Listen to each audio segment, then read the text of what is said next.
Reruntuhannya tersembunyi di gelapnya kedalaman laut, tertutup rumput laut, rusak oleh waktu. Kota Atlantis diperkirakan ada 12.000 tahun lalu, kemudian kota ini tenggelam dan selama berabad-abad orang-orang mendengar cerita tentang kota ini.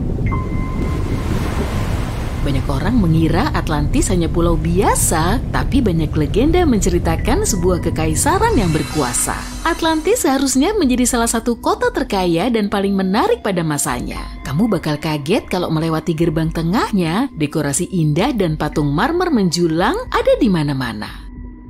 Konon, seluruh kota ini ada di bawah laut sekarang. Sebagian orang meyakini Atlantis berada di dasar laut segitiga Bermuda. Bahkan ada yang berkata, piramida bawah laut di Atlantis lah yang menyebabkan semua pesawat, manusia, dan kapal hilang secara misterius di sana dan gak bisa dilacak lagi. Menurut cerita itu, pada akhir tahun 1960-an, ada sekelompok pemburu harta karun yang menemukan reruntuhan kota tua.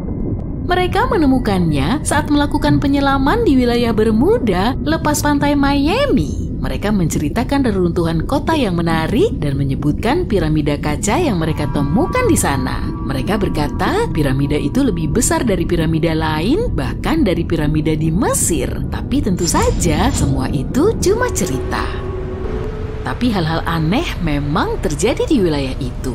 Misalnya arus air yang kencang atau pusaran kuat yang sesekali terjadi. Segitiga Bermuda adalah salah satu tempat terbaik untuk dieksplorasi para peneliti. Mereka meneliti mineral, dasar laut, dan arus teluk di sana.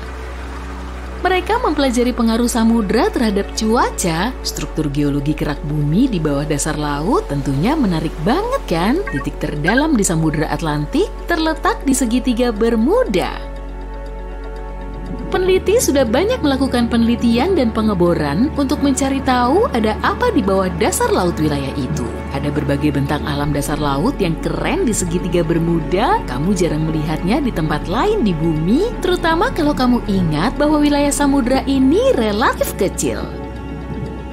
Lihat landasan dengan tepi dangkal ini. Ada juga plato, dataran, dan palung laut dalam. Kalau kamu percaya segitiga Bermuda itu semacam perangkap, kamu nggak salah sih, karena struktur geologinya rumit.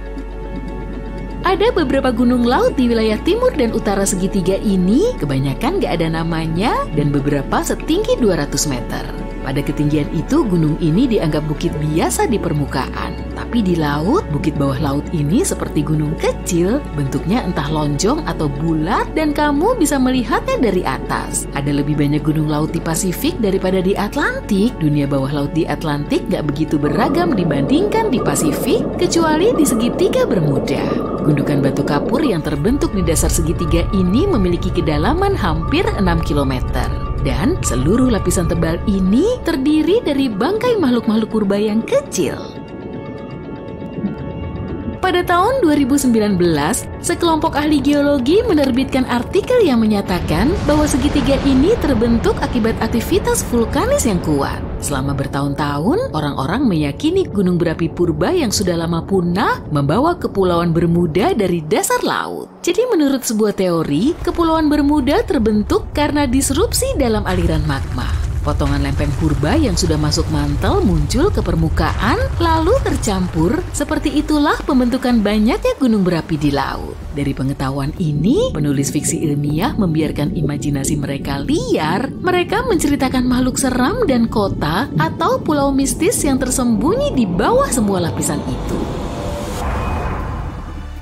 Kisah-kisah misterius ini bikin orang mencetuskan teori sendiri. Pada abad ke-15, seorang pria terkenal bernama Christopher Columbus menjalankan ekspedisi yang kemudian menjadi ekspedisi paling hebat dan paling penting. Dia salah satu orang pertama yang menceritakan wilayah misterius yang kemudian disebut segitiga Bermuda. Wilayah ini sebelumnya bernama Kepulauan Somers dari nama pahlawan angkatan laut dan privateer Inggris George Somers. Tapi penjelajah asal Spanyol Juan de Bermúdez menemukan pulau ini tahun 1505. Maka wilayah ini terkenal dengan namanya sekarang. Jadi Columbus menyebutkan pemandangan yang cukup aneh di wilayah ini, mulai dari cahaya mirip lilin yang naik turun di kejauhan, dan dia langsung memberitahu awak kapalnya, serta meminta mereka melihat cahaya yang terus muncul dan hilang itu. Dia menceritakan bintang yang sepertinya bergerak di langit, jarum kompas mereka juga terus bergerak, tapi hal paling aneh yang dia katakan adalah dia melihat benda berkilau yang keluar dari laut dan melesat ke langit. Banyak orang sekarang percaya nggak ada yang aneh di sana. Itu pasti cahaya dari kapal lain atau dari pantai, tapi Bermuda bikin kita tertarik sampai sekarang. Di wilayah berbentuk segitiga ini, kapal-kapal menghilang tanpa jejak. Kadang kapal itu muncul lagi, tapi kosong dan tanpa satu orang pun. Tapi seringkali nggak ada yang menemukan bangkai kapal itu, dan bukan cuma kapal, pesawat juga hilang di sana. Kapal latih HMS Atalanta adalah salah satu kasus pertama misteri segitiga Bermuda. Kapal itu meninggalkan galangan kapal di Bermuda dan pergi menuju Inggris pada tahun 1880. Tapi kapal itu nggak pernah sampai ke Kepulauan Britania. Sebenarnya HMS Atalanta nggak pernah meninggalkan wilayah Bermuda. Kapal itu menghilang dan gak ada yang menemukan jejaknya. Ada yang bilang kapal itu hilang setelah berhadapan dengan badai kencang. Dan para awak mungkin gak punya cukup pengalaman menghadapi situasi itu.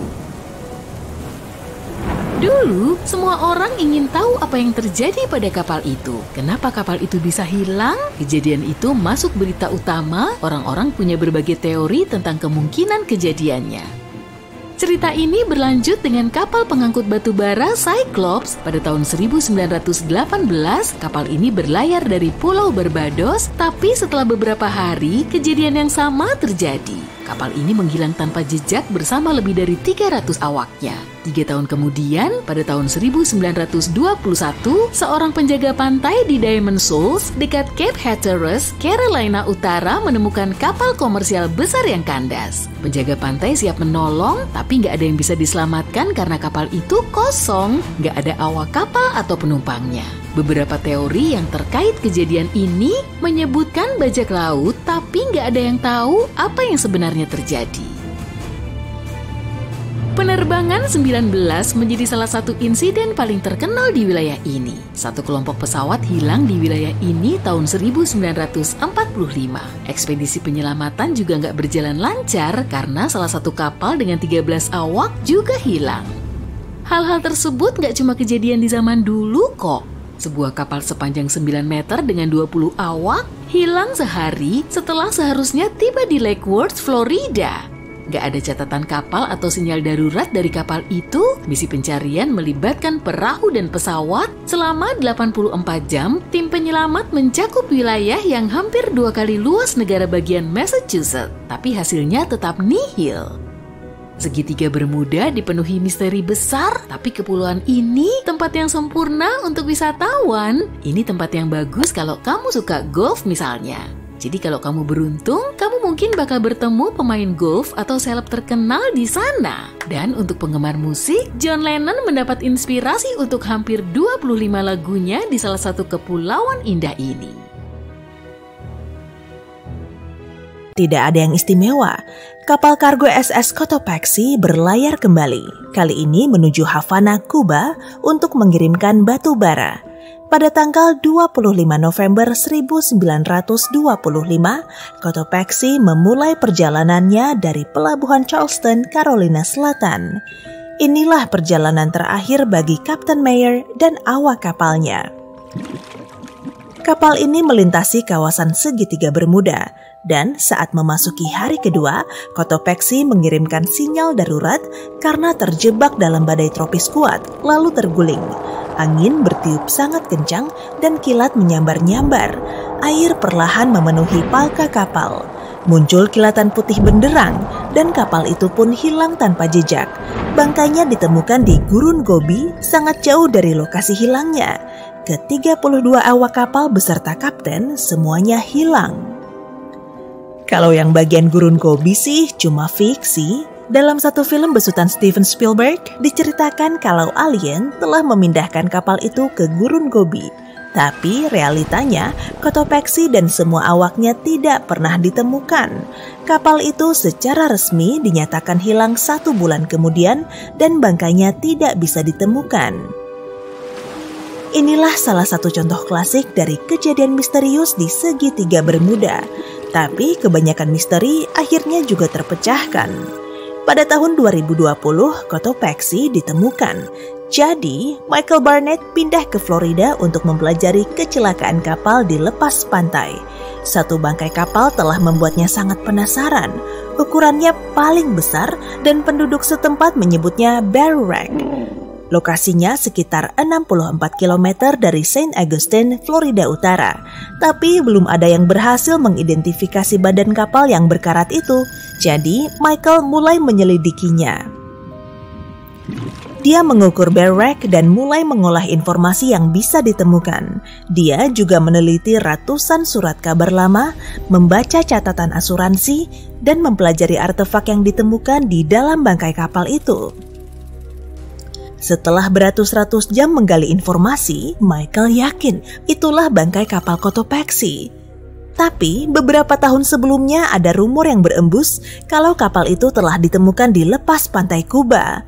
Penjaga pantai menemukan bangkai kapal kargo yang ukurannya hampir sama, sangat mirip dengan kapal yang lenyap pada tahun 1925 itu. Michael yakin mereka keliru. Kemudian dia membentuk tim bersama beberapa jurnalis sains dan meneruskan pencariannya. Tak lama kemudian, mereka mendapatkan bukti yang bisa menguatkan keyakinan Michael. Para penyelam menemukan katup kuningan bertuliskan huruf SV di atas bangkai kapal itu. Michael menyimpulkan kalau inisial ini merupakan nama perusahaan manufaktur Scott Valve. Kantor pusatnya berlokasi di Michigan, tak jauh dari tempat pembuatan Cotopaxi. Kemungkinan perusahaan itu telah memasok suku cadang Cotopaxi. Jadi, rupanya teka-teki itu sudah terjawab. Bear Wreck dan Cotopaxi adalah kapal yang sama. Tapi, Michael masih harus mencari tahu penyebab kapal itu tenggelam. Adakah hal misterius yang terjadi pada Cotopaxi di segitiga Bermuda? Kemudian, di antara tumpukan kertas usang, Michael menemukan testimoni dari tukang kayu kapal. Dia mengaku kalau tutup palka yang menutupi batu bara di kapal rusak parah sebelum kapal itu tenggelam. Saat tutup palkanya belum selesai diperbaiki, awak kapal mendapat perintah untuk berlayar ke Kuba. Dengan kondisi begini, air akan mudah masuk ke kapal. Kemungkinan air ini memenuhi palka selama badai tropis tersebut. Inilah yang sebenarnya menyebabkan Cotopaxi tenggelam. Tak ada yang misterius, cuma kesalahan manusiawi kok. Ini cuma segelintir contoh kejadian hilangnya kapal dan pesawat di segitiga Bermuda. Sebagian insiden masih belum terpecahkan, dan sepertinya memang ada yang aneh. Salah satunya terjadi pada tahun 1948. Sebuah pesawat jet penumpang sedang menuju Miami dari San Juan, Puerto Rico. Ia juga menghilang di kawasan lenyapnya Cotopaxi. Ke-32 orang di dalam pesawat hilang tanpa jejak. Selama penerbangan cuacanya cerah, tapi para ahli memperkirakan saat pesawat berada pada jarak 80 km dari pesisir, angin kencang mungkin telah menerjangnya sehingga pesawat itu keluar dari jalur penerbangan. Bertahun-tahun kemudian, pesawat serupa ditemukan di segitiga Bermuda. Meski begitu, nomor registrasinya tidak ditemukan, jadi tidak ada yang bisa memastikannya. Yang lebih aneh justru terjadi pada tahun 1945. 5 pesawat menghilang sekaligus. Beberapa pilot peserta pelatihan sedang belajar keterampilan navigasi. Tapi saat sudah selesai, mereka tersesat lalu menghilang. Banyak orang berasumsi kalau mereka cuma kehabisan bahan bakar. Bisa saja sih, tapi kok aneh ya? Mereka kan diawasi oleh pilot berpengalaman yang punya 2.500 jam terbang. Tentu dia tak akan membiarkan para pilot pemula terbang terlalu jauh dari pangkalan mereka. Sampai sekarang pun hal ini masih menjadi perdebatan. Sebagian orang meyakini mereka mengalami kejadian supranatural di kawasan segitiga Bermuda itu. Tak ada yang tahu pasti sih. Inilah keanehan lain yang terjadi di sana. Para ilmuwan pun belum bisa menjelaskan alasannya. Perjalanan waktu. Pada tahun 1970, Bruce Gernon sedang menerbangkan pesawat dari Pulau Andros menuju pesisir Florida. Saat berada di ketinggian 3.500 meter, awan raksasa muncul di hadapannya. Awan itu terus membesar, sehingga dia harus menerobosnya. Kemudian pesawat itu dikelilingi kegelapan, dan cuma dalam hitungan detik, semuanya hitam pekat. Tiba-tiba, Bruce melihat kilatan cahaya putih di sekelilingnya. Nyalanya sangat terang hingga menyinari seluruh langit. Objek itu memang bukan kilatan petir, tapi dia juga tidak tahu pasti. Pesawat Bruce terus menerobos awan aneh itu selama hampir setengah jam. Saat itu awannya terlihat berubah bentuk. Area di sekeliling pesawat berubah jadi terowongan. Lalu terowongan itu mulai menyempit. Bruce sangat panik saat berusaha mengendalikan pesawatnya. Semua instrumen dan peralatan navigasinya jadi kacau. Perangkat elektroniknya juga mati. Lalu muncul cahaya putih di ujung terowongan. Seperti dalam film, pesawat itu lolos dari terowongan awan yang terus menyempit. Semuanya baik-baik saja, tapi Bruce sudah berada di dalam kabut putih. Dia tidak tahu lokasi pesawatnya saat itu, maka dia menghubungi stasiun pengendali darat. Saat mengetahui pesawatnya berada di ruang udara Miami, dia kaget bukan kepalang. Tidak mungkin, seharusnya Bruce menempuh jarak sekitar 400 km selama penerbangan dan biasanya waktu tempuhnya selama 1,5 jam. Tapi saat itu, dia bisa menempuhnya cuma dalam waktu 47 menit, hampir 2 kali lebih cepat. Setelah mendarat, Bruce segera mengecek sisa bahan bakar di dalam tangki. Ternyata bahan bakarnya cuma berkurang sedikit, beda dari biasanya. Kira-kira ada nggak ya penjelasan logisnya?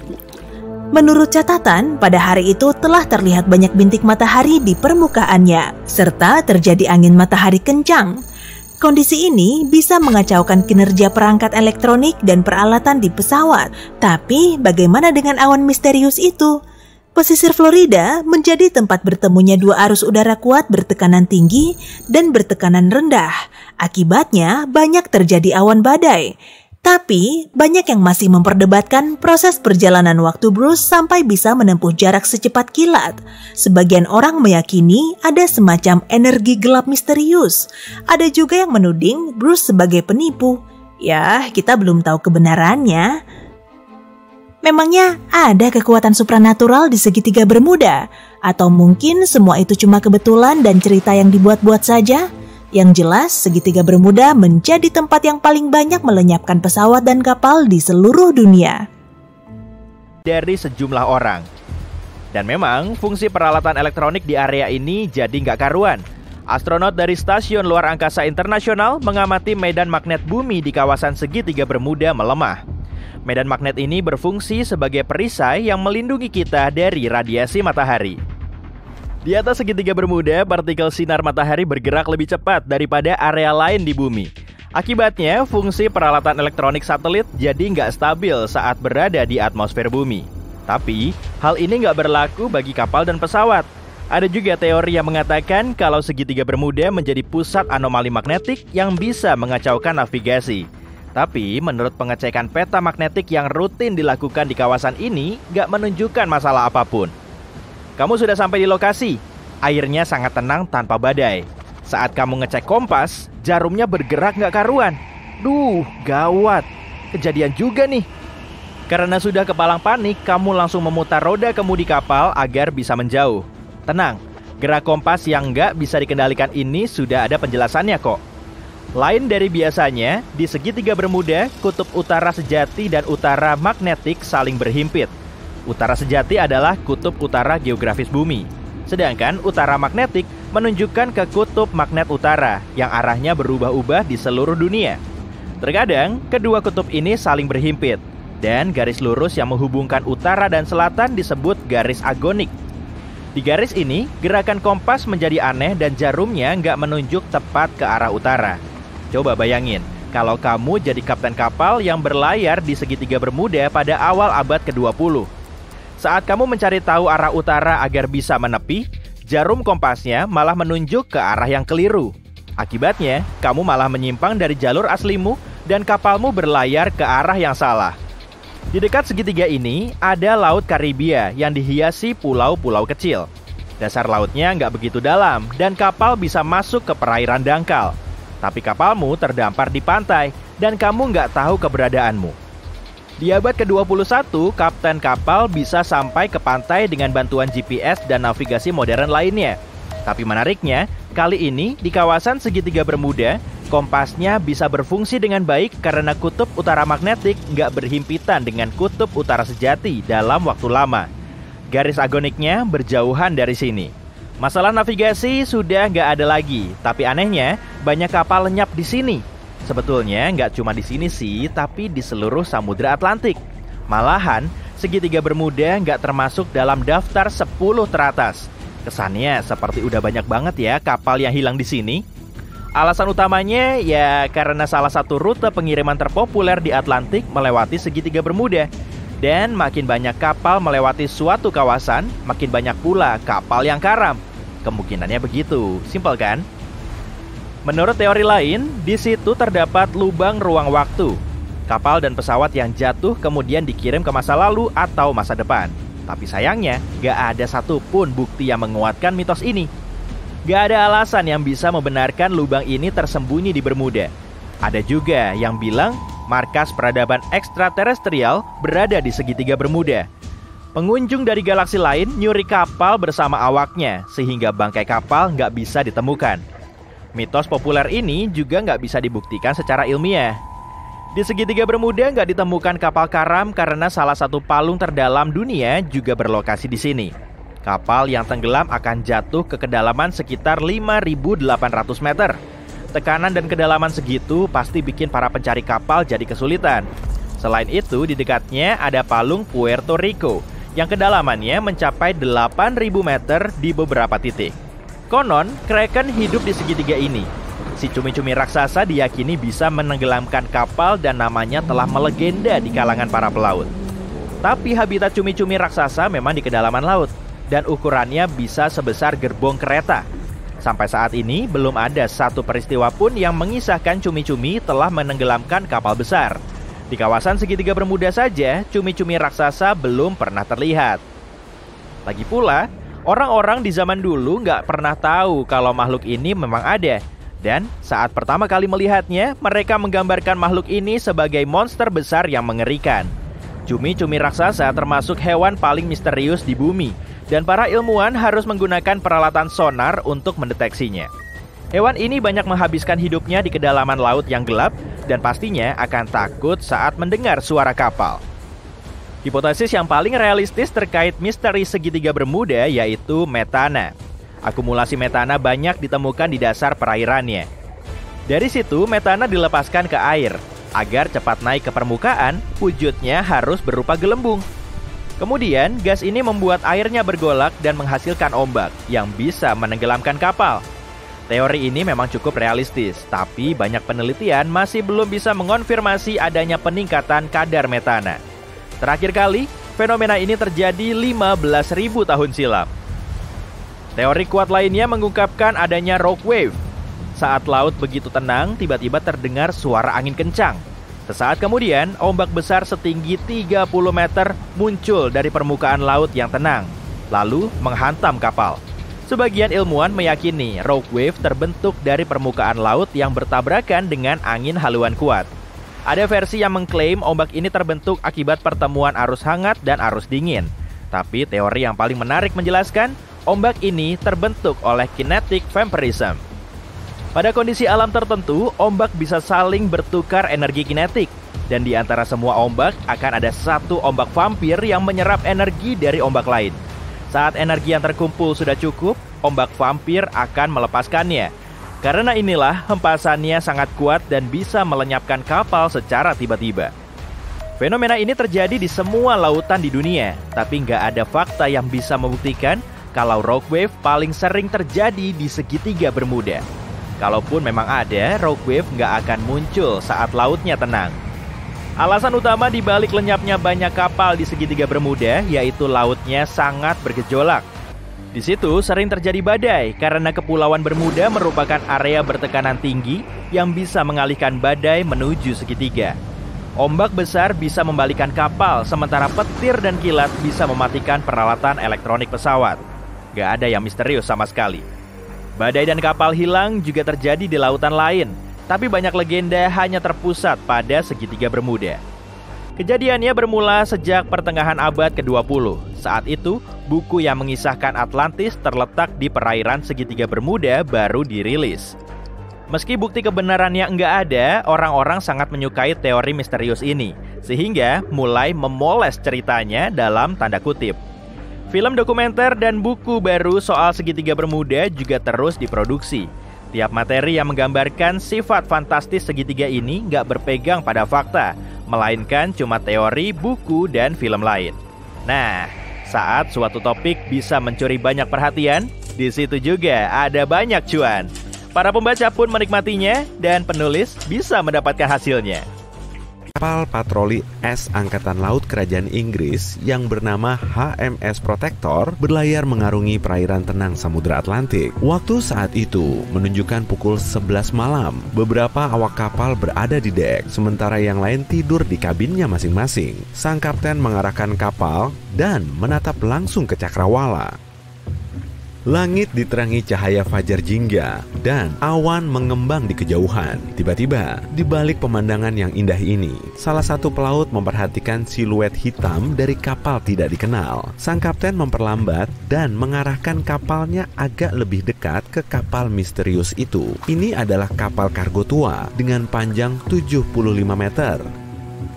Upaya untuk menghubungi anggota kru kapal itu tidak membuahkan hasil. Sepertinya perahu tak dikenal itu mengambang di lautan dengan sendirinya. Tidak ada orang di dalamnya. Setidaknya tidak ada yang hidup. Dek kapal berderit karena terombang-ambing di ombak. Matahari kembali hilang di telan cakrawala dan hari menjadi gelap. Kapal itu terlihat mengerikan. Para pelaut Inggris itu tidak berani memanjat ke dek kapal janggal ini. Mereka memotret, mengunggahnya di internet, dan berlayar menjauh. Banyak orang di internet menganggap para pelaut bertemu dengan kapal hantu sungguhan. 5 bulan berselang, kini kita berada di desa Ballycotton di County Cork, Irlandia. Seorang penduduk setempat meninggalkan rumahnya dini hari untuk lari pagi rutin.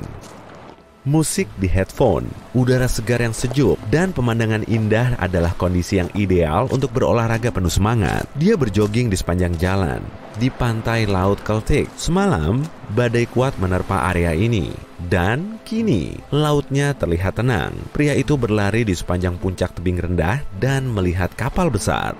Sebuah kapal kargo tua berkarat sepanjang 75 meter tergeletak di pantai tepat di antara bebatuan. Tidak ada orang di dalamnya. Sepertinya kapal itu sudah lama berada di sini. Tapi penduduk setempat yakin kapal ini belum ada di sini kemarin. Tak berselang lama, kapal ini ternyata diketahui sebagai kapal yang juga dilihat para pelaut di HMS Protector 5 bulan lalu. Ribuan kilometer jauhnya dari tempat ini. Kapal kargo ini yang bernama Alta dibuat pada tahun 1976. Tidak ada yang tahu siapa yang menggunakannya selama ini dan untuk tujuan apa. Yang kita tahu, pada tahun 2017, kapal tersebut dibeli oleh pemilik baru dan ditandai dengan bendera Tanzania. Semua kapal kargo dilengkapi dengan AIS, yaitu Automatic Identification System atau sistem identifikasi otomatis yang dibutuhkan untuk melacak pergerakan kapal di lautan. Sejak tahun 2015, hal yang aneh mulai terjadi pada AIS Alta. Kapal itu menghilang dari satelit, lalu muncul kembali. Selama beberapa tahun terakhir, nama dan bendera kapal ini berubah beberapa kali.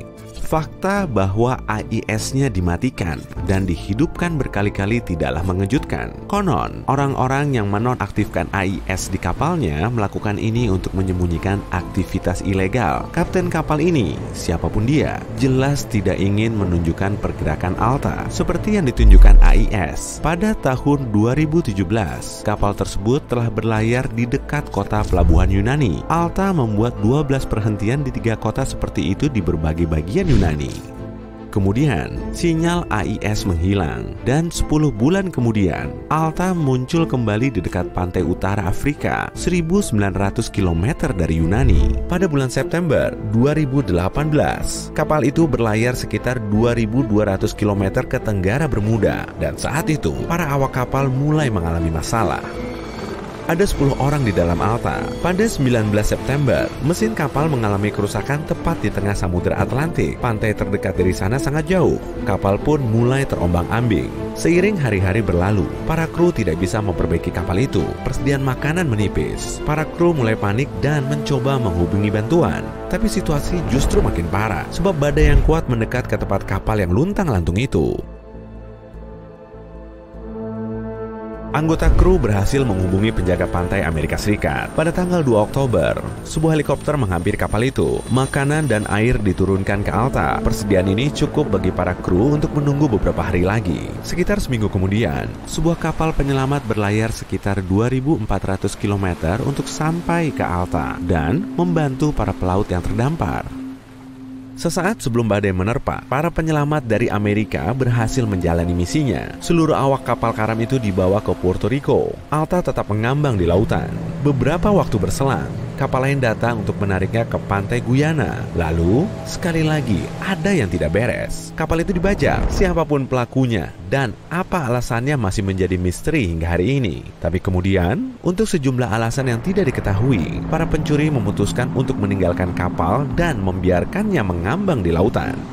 Selama hampir setahun, lokasi kapal itu tidak dapat dilacak. Kemudian, pada September 2019, kapal tersebut ditemukan oleh Angkatan Laut Kerajaan Inggris. Bagaimana Alta bisa menempuh jarak melintasi Samudra Atlantik dan terdampar di pantai Irlandia masih belum diketahui. Investigasi telah diluncurkan di Irlandia. Mereka perlu mengidentifikasi pemilik kapal tersebut dan menemukan orang yang bertanggung jawab bertugas menarik kapal tersebut. Tapi belum ada petunjuk yang ditemukan. Suatu ketika, orang yang tidak dikenal menelepon pihak berwenang Irlandia dan memperkenalkan dirinya sebagai pemilik kapal itu, tetapi tidak memberikan bukti apapun. Sejumlah barel minyak ditemukan di atas Alta. Untuk membongkar kapal tersebut, pihak berwenang Irlandia perlu mengeluarkan dana sekitar 10 juta euro. Penduduk lokal juga terganggu oleh bangkai kapal itu. Logam yang berkarat berdampak buruk bagi lingkungan. Anak-anak pun sudah menyelinap ke kapal dan mengunggah video ke internet dari dalam kapal terbengkalai itu. Nasib Alta selanjutnya masih belum diketahui. Alta masih tergeletak di sana. Kapal itu mengarungi lautan hanya selama 2 tahun. Sekarang bayangkan jika orang lain berhasil terombang-ambing selama 38 tahun. Tapi selama waktu itu, tidak ada yang bisa melihat kapal ini. Dan orang masih mencarinya. Kapal tersebut bernama SS Baichimo. SS Baichimo adalah kapal dagang milik perusahaan perdagangan Kanada. Pada tahun 1931, kapal itu terjebak di tengah es, di lepas pantai Alaska. Badai salju yang kuat terjadi. Tim kapal menunggu seminggu dengan harapan badai itu berakhir, tapi sayangnya justru makin intens. Suatu hari, cuaca sedikit membaik dan sebagian tim dievakuasi ke kota terdekat. Sebagian kru lain bersama sang kapten mendirikan kemah di dekat kapal. Badai mulai menerpa lagi dan tidak berhenti untuk waktu yang lama. Badai salju itu begitu kencang sehingga sang kapten kapal tidak bisa melihat melebihi jangkauan lengannya. Akhirnya, saat badai berhenti, kapten melihat bahwa kapalnya menghilang begitu saja. Dia pun berkesimpulan, Baichimo tenggelam saat badai. Seminggu kemudian, kapal itu ditemukan mengapung di dekat tempatnya menghilang.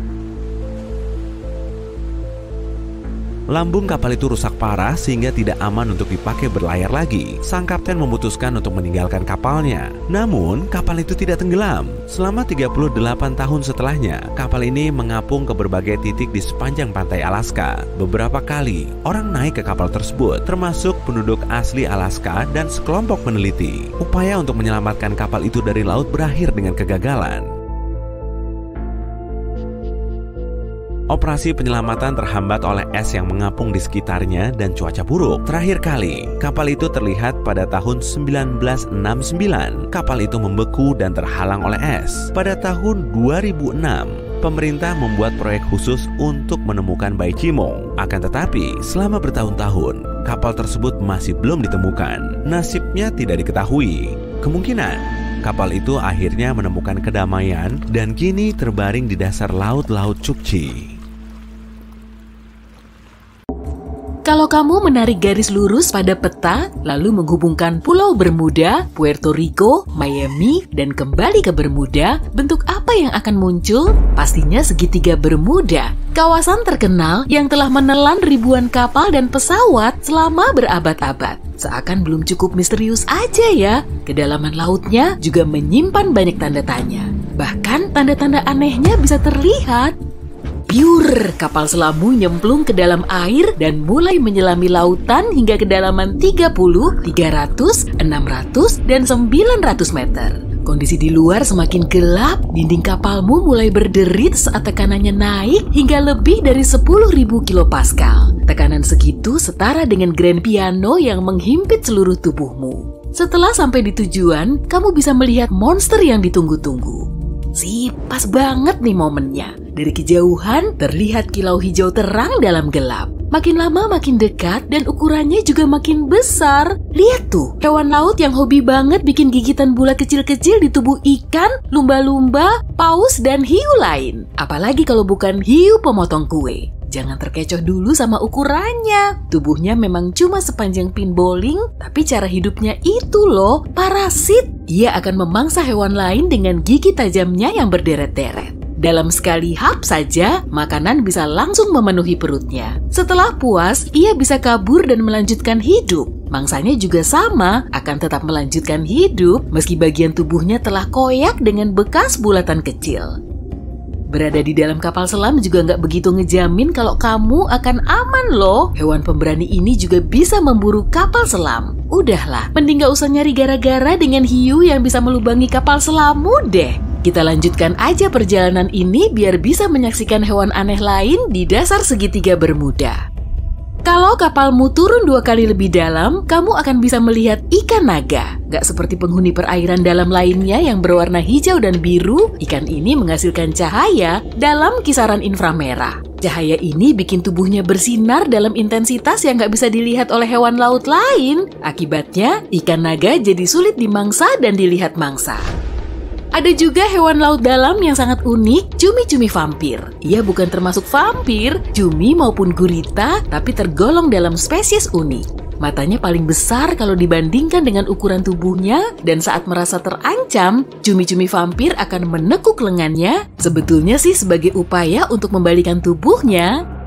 Kalau kamu melihat cacing bobit, mending jauhi aja deh. Hewan ini suka menguburkan diri di dasar laut dan cuma menyembulkan sebagian anggota tubuhnya. Beginilah cara cacing bobit memburu mangsa sambil membuka mulutnya yang mirip penjepit.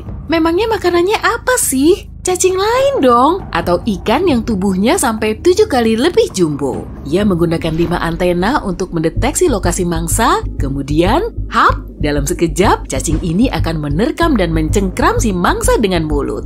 Belum cukup sampai di situ, sambil mencengkram, ia akan menyuntikkan bisa, lalu menarik tangkapannya menuju liang untuk kemudian disantap. Salah satu parit paling dalam di segitiga Bermuda bernama Tongue of the Ocean. Di sini juga terdapat hiu harimau. Hewan laut ini punya ciri khas belang harimau abu-abu gelap di sisi tubuhnya.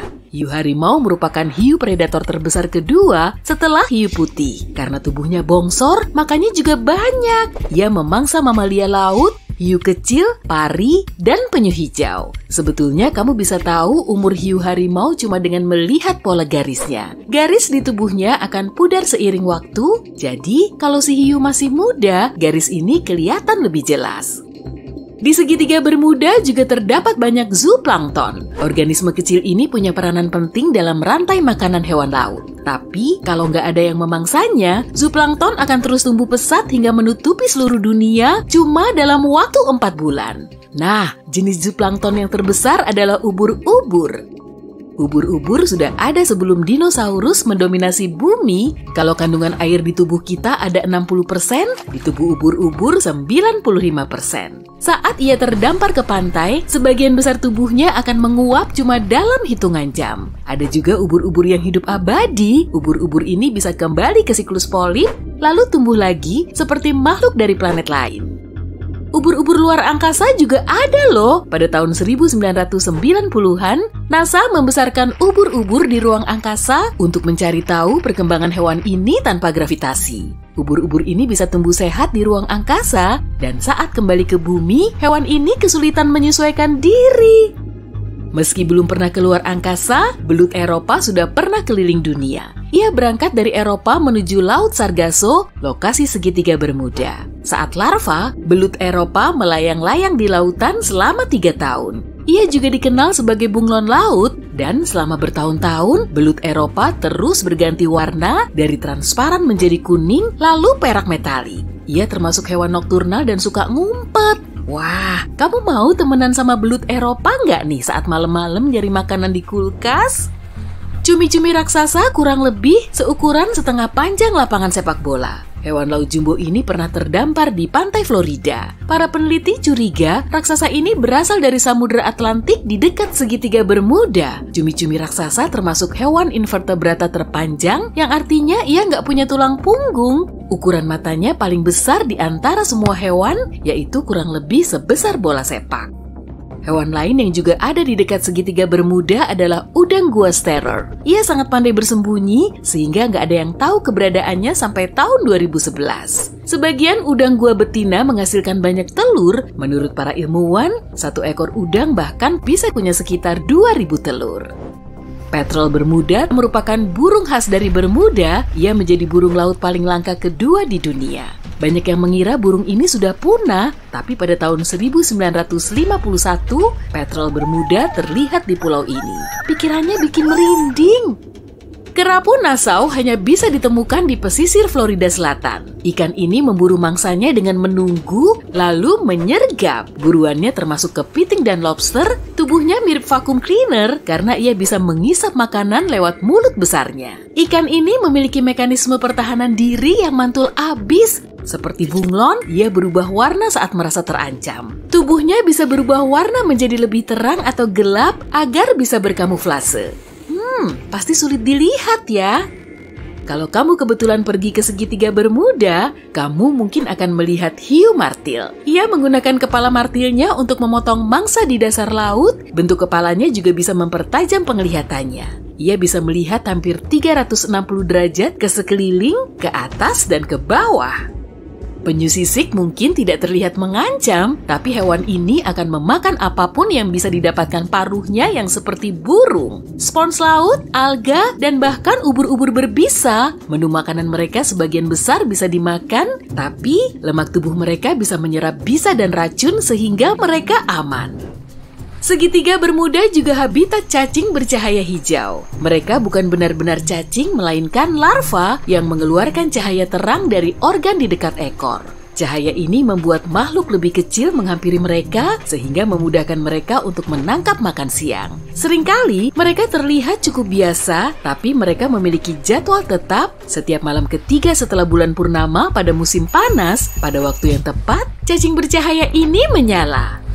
Kembali ke makhluk yang lebih seram di segitiga Bermuda, kamu bisa menemukan hiu goblin. Dikenal sebagai fosil hidup karena ia satu-satunya yang tersisa dari famili hewannya. Ukurannya hanya sekitar panjang lenganmu dan rupanya biasa saja, tapi perhatikan baik-baik deh saat mangsanya mendekat. Boom! Rahang hiu itu keluar dari mulutnya dan mencengkram makhluk malang itu. Begitu giginya menancap, rahangnya kembali ke dalam mulut hiu itu. Dan ya, kamu hidup di planet yang sama dengan makhluk ini.